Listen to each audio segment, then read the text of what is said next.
ಕೇಸಿನ ಆರೋಪಿ ಪ್ರದೋಷ್ ಜಾಮೀನು ಅರ್ಜಿ ತಿರಸ್ಕಾರ ಆಗಿದೆ. ತಂದೆಯ ತಿಥಿ ಕಾರ್ಯಕ್ಕೆ ಜಾಮೀನು ಕೋರಿದ್ದ ಪ್ರಕರಣದ ಆರೋಪಿ ಪ್ರದೋಷ್ ಜಾಮೀನು ಅರ್ಜಿಯನ್ನ ಸೆಷನ್ಸ್ ಕೋರ್ಟ್ ವಜಾಗೊಳಿಸಿದೆ. ಕೊಲೆ ಕೇಸಿನ ಆರೋಪಿ ಪ್ರದೋಷ್ ಜಾಮೀನು ಅರ್ಜಿ ತಿರಸ್ಕಾರ ಆಗಿದೆ.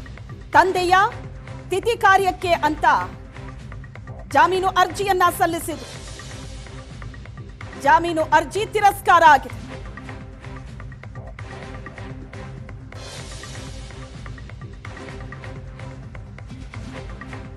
ಈ ಹಿಂದೆ ಪ್ರದೋಷ್ ತಂದೆ ಅನಾರೋಗ್ಯದಿಂದ ಬಳಲ್ತಾ ಇದ್ರು. ನಿಧನರಾದಾಗ ತಂದೆ ಅಂತ್ಯ ಸಂಸ್ಕಾರ ಮತ್ತು ತಿಂಗಳ ತಿಥಿ ಕಾರ್ಯಕ್ಕೆ ಅಂತ ಮಧ್ಯಂತರ ಜಾಮೀನು ಸಿಕ್ಕಿತ್ತು. ರೇಣುಕಾಸ್ವಾಮಿ ಕೊಲೆ ಪ್ರಕರಣದ ಆರೋಪಿಗಳಿಗೆ ಮನೆ ಊಟಕ್ಕೆ ಅವಕಾಶ, ವಾರಕ್ಕೆ ಒಮ್ಮೆ ಮನೆ ಊಟ ನೀಡುವಂತೆ ಆದೇಶ ಮಾಡಿ ಸೆಷನ್ಸ್ ಕೋರ್ಟ್. ಪವಿತ್ರ ಗೌಡ, ಲಕ್ಷ್ಮಣ್ ಮತ್ತು ನಾಗರಾಜ್ ಈ ಮೂವರಿಗೆ ಮನೆ ಊಟಕ್ಕೆ ಕೋರ್ಟ್ ಆದೇಶ ಕೊಟ್ಟಿತ್ತು. ಯಾವುದೇ ಸ್ಪಷ್ಟನೆ ಕೇಳದೆ ಆದೇಶವನ್ನ ಪಾಲಿಸೋದಕ್ಕೆ ಕೋರ್ಟ್ ಸೂಚನೆ ಕೊಟ್ಟಿತ್ತು. ಕೋರ್ಟ್ ಆದೇಶ ನೀಡಿದ್ರೂ ಕೂಡ ಜೈಲಾಧಿಕಾರಿಗಳು ಮನೆ ಊಟವನ್ನ ಕೊಟ್ಟಿದ್ರು. ಪರಪ್ಪನಾಗ್ರಹಾರ ಅಧಿಕಾರಿಗಳಿಂದ ಕೋರ್ಟಿನ ಆದೇಶದ ಉಲ್ಲಂಘನೆ ಆಗಿದೆ. ಕೋರ್ಟಿಗೆ ನ್ಯಾಯಾಂಗ ನಿಂದನೆ ಅರ್ಜಿಯನ್ನ ಪವಿತ್ರ ಗೌಡ ತಾಯಿ ಸಲ್ಲಿಸಿದ್ದಾರೆ. ಇನ್ನೇನು ಸ್ವಲ್ಪ ಹೊತ್ತಲ್ಲೇ ಲಕ್ಷ್ಮಣ್ ಮತ್ತು ನಾಗರಾಜ್ ಪರ ವಕೀಲರು ಕೋರ್ಟಿಗೆ ಅರ್ಜಿ ಸಲ್ಲಿಸಲಿದ್ದಾರೆ. ಕೋರ್ಟ್ ಆದೇಶವನ್ನ ಪಾಲಿಸಿಲ್ಲ ಅಂತ ವಕೀಲರು ಅರ್ಜಿ ಸಲ್ಲಿಸ್ತಾ ಇದ್ದಾರೆ. ಈ ಹಿಂದೆನೇ ಕೋರ್ಟ್ ಹೇಳಿತ್ತು ಈ ಮೂವರಿಗೂ ವಾರಕ್ಕೊಮ್ಮೆ ಮನೆ ಊಟಕ್ಕೆ ಅವಕಾಶ ಕೊಡಿ ಅಂತ. ಆದ್ರೆ ಜೈಲಾಧಿಕಾರಿಗಳು ಅವಕಾಶ ಕೊಟ್ಟಿಲ್ಲ. ಕೋರ್ಟಿನ ಆದೇಶವನ್ನ ಪಾಲನೆ ಮಾಡಿಲ್ಲ. ಕೋರ್ಟ್ ಆದೇಶ ಪಾಲಿಸಿಲ್ಲ ಅಂತ ಈಗ ಈ ಆರೋಪಿಗಳ ಪರ ವಕೀಲರು ಅರ್ಜಿ ಸಲ್ಲಿಸ್ತಾ ಇದ್ದಾರೆ. ವಾರಕ್ಕೊಂದ್ಸಲ ಮನೆ ಊಟಕ್ಕೆ ಅವಕಾಶ ಕೊಡಲಾಗಿತ್ತು. ಇನ್ನವರ ಆರೋಗ್ಯದಲ್ಲಿ ಏನಾದ್ರೂ ಏರುಪೇರಾಗಿದ್ರೆ ವೈದ್ಯರ ಸೂಚನೆ ಮೇರೆಗೆ ಅವ್ರಿಗೆ ಊಟ ಕೊಡಿ ಅಂತ ಕೋರ್ಟ್ ಹೇಳಿತ್ತು. ಆದ್ರೆ ಪಾಲನೆ ಆಗಿಲ್ಲ.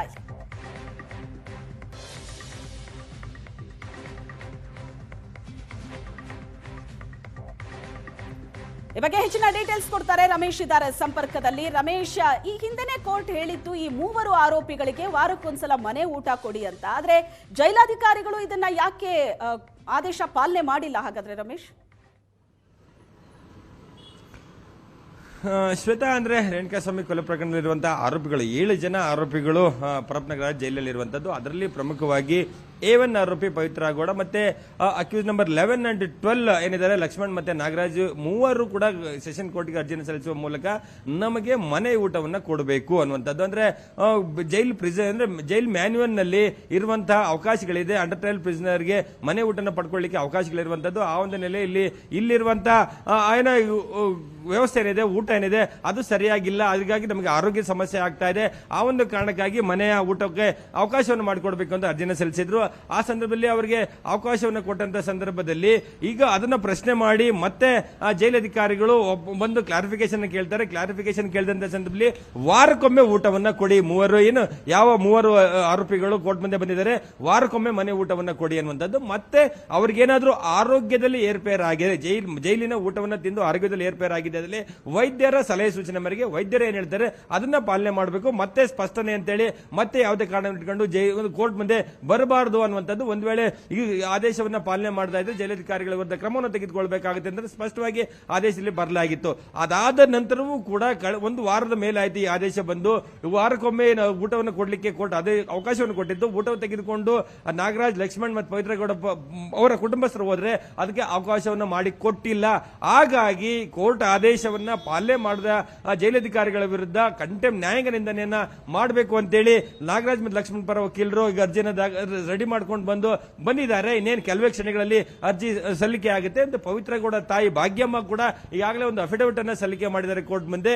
ಈಗ ನಾವು ಕೋರ್ಟ್ ಆದೇಶದ ಪ್ರಕಾರ ಊಟವನ್ನು ತೆಗೆದುಕೊಂಡು ಜೈಲಿಗೆ ಹೋದಂತ ಸಂದರ್ಭದಲ್ಲಿ ಕೂಡ ಜೈಲಧಿಕಾರಿಗಳು ನಮ್ಮನ್ನು ಎಂಟರ್ಟೈನ್ ಮಾಡ್ತಾ ಇಲ್ಲ, ನಮ್ಮ ಊಟವನ್ನ ತೆಗೆದುಕೊಳ್ತಾ ಇಲ್ಲ, ಅಂದ್ರೆ ಪವಿತ್ರ ಗೌಡಗೆ ಕೊಡ್ತಾ ಇಲ್ಲ, ಅವರು ಸರಿಯಾದಂತ ರೀತಿ ನಮಗೆ ಸಹಕರಿಸ್ತಾ ಇಲ್ಲ, ಅಂದ್ರೆ ಕೋರ್ಟ್ ಆದೇಶವನ್ನ ಪಾಲನೆ ಮಾಡ್ತಾ ಇಲ್ಲ. ಹಾಗಾಗಿ ಅವರ ವಿರುದ್ಧ ಕ್ರಮ ಆಗಬೇಕು, ಮತ್ತೆ ಊಟವನ್ನು ಕೊಡುವಂತ ನಿಟ್ಟಿನಲ್ಲಿ ಮತ್ತೆ ಅವರಿಗೆ ಸೂಚನೆ ಕೊಡಬೇಕು ಅಂತ ಹೇಳಿ ಒಂದು ಅಫಿಡವಿಟ್ ಅನ್ನು ಕೂಡ ಸಲ್ಲಿಸಿರುವಂತಹದ್ದು. ಸೊ ಇದನ್ನ ನೋಡ್ತಾ ಹೋದ್ರೆ ಎಲ್ಲ ಒಂದ್ ಕಡೆ ಜೈಲಧಿಕಾರಿಗಳು ಪದೇ ಪದೇ ಕೋರ್ಟ್ ಆದೇಶವನ್ನು ಕೊಟ್ಟ ನಂತರ ಕೂಡ ಊಟವನ್ನು ಅವರಿಗೆ ಕೊಡ್ತಾ ಇಲ್ಲ ಅನ್ನೋದು ಇದು ಒಂದ್ ಕಡೆ. ಆದ್ರೆ ಮತ್ತೊಂದ್ ಕಡೆ ನಮ್ಗೆ ಏಷ್ಯಾನೆಟ್ ಸುವರ್ಣ ನ್ಯೂಸ್ಗೆ ಜೈಲು ಮೂಲಗಳಿಂದ ಸಿಗ್ತಾ ಮಾಹಿತಿ ಪ್ರಕಾರ ಹೀಗೆ ಪ್ರತಿಯೊಬ್ಬ ಆರೋಪಿಗಳಿಗೂ ಕೂಡ ಈಗ ಊಟಕ್ಕೆ ಕೋರ್ಟ್ ಆದೇಶವನ್ನು ಕೊಟ್ಟಿದ್ದೇ ಆದಲ್ಲಿ ಎಲ್ಲಾ ಆರೋಪಿಗಳು ಕೂಡ ಹೀಗೆ ಆದೇಶವನ್ನು ತೆಗೆದುಕೊಂಡು ಬಂದ ಸಂದರ್ಭದಲ್ಲಿ ಅವರಿಗೆ ಊಟವನ್ನು ಕೊಡುವಂತದ್ದು, ಅದನ್ನ ಮೇಂಟೈನ್ ಮಾಡುವಂತದ್ದು, ಅದನ್ನ ಚೆಕ್ ಮಾಡುವಂತದ್ದು, ಇಲ್ಲಿ ಲಾಂಡ್ ಆರ್ಡರ್ ಜೈಲಿನೊಳಗಿರೋ ಲಾಂಡ್ ಆರ್ಡರ್ ನ ಮೇಂಟೈನ್ ಮಾಡುವಂತ ಕಷ್ಟ ಆಗುತ್ತೆ. ಹಾಗಾಗಿ ಸೆಷನ್ಸ್ ಕೋರ್ಟ್ ಆದೇಶವನ್ನು ಪ್ರಶ್ನೆ ಮಾಡಿ ಹೈಕೋರ್ಟ್ಗೆ ಅರ್ಜಿಯನ್ನು ಸಲ್ಲಿಸಬೇಕು ಅನ್ನೋ ನಿಟ್ಟಿನಲ್ಲಿ ಒಂದಷ್ಟು ಚಿಂತನೆಗಳು ನಡೀತಾ ಇದೆ. ಸೊ ಹಾಗಾಗಿ ಈ ಹಂತದಲ್ಲಿ ಸೆಷನ್ಸ್ ಕೋರ್ಟ್ ಆದೇಶವನ್ನ ಪಾಲನೆ ಮಾಡದೇ ಇರೋದ್ರಿಂದ ಆರೋಪಿಗಳು ಈಗ ಕೋರ್ಟ್ ಮುಂದೆ ಮತ್ತೆ ಬಂದಿದ್ದಾರೆ.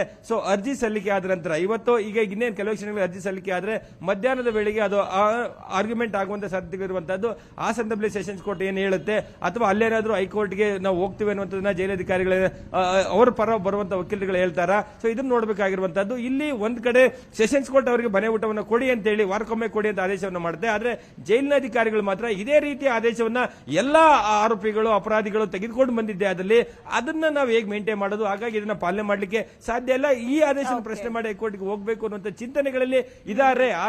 ಆ ಬಗ್ಗೆ ಸಿದ್ಧತೆಗಳು ನಡೆದಿದೆ ಅನ್ನುವಂಥದ್ದು. ಆದ್ರೆ ಹೈಕೋರ್ಟ್ಗೆ ಹೋಗಿ ಅದರ ವಿರುದ್ಧ ಆದೇಶ ತರುವವರೆಗೂ ಆದ್ರೂ ಈ ಆದೇಶವನ್ನು ಪಾಲನೆ ಮಾಡಬೇಕಾಗಿತ್ತು. ಆದ್ರೆ ಆ ಪಾಲನೆ ಮಾಡದೇ ಇರೋದ್ರಿಂದ ಜೈಲಧಿಕಾರಿಗಳ ವಿರುದ್ಧ ಕಂಟೆಂಪ್ಟ್ ಇನಿಷಿಯೇಟ್ ಮಾಡುತ್ತಾ ಸೆಷನ್ಸ್ ಕೋರ್ಟ್ ಅನ್ನೋದನ್ನ ಕಾದು ನೋಡಬೇಕಾಗಿದೆ. Shweta, thank you Ramesh.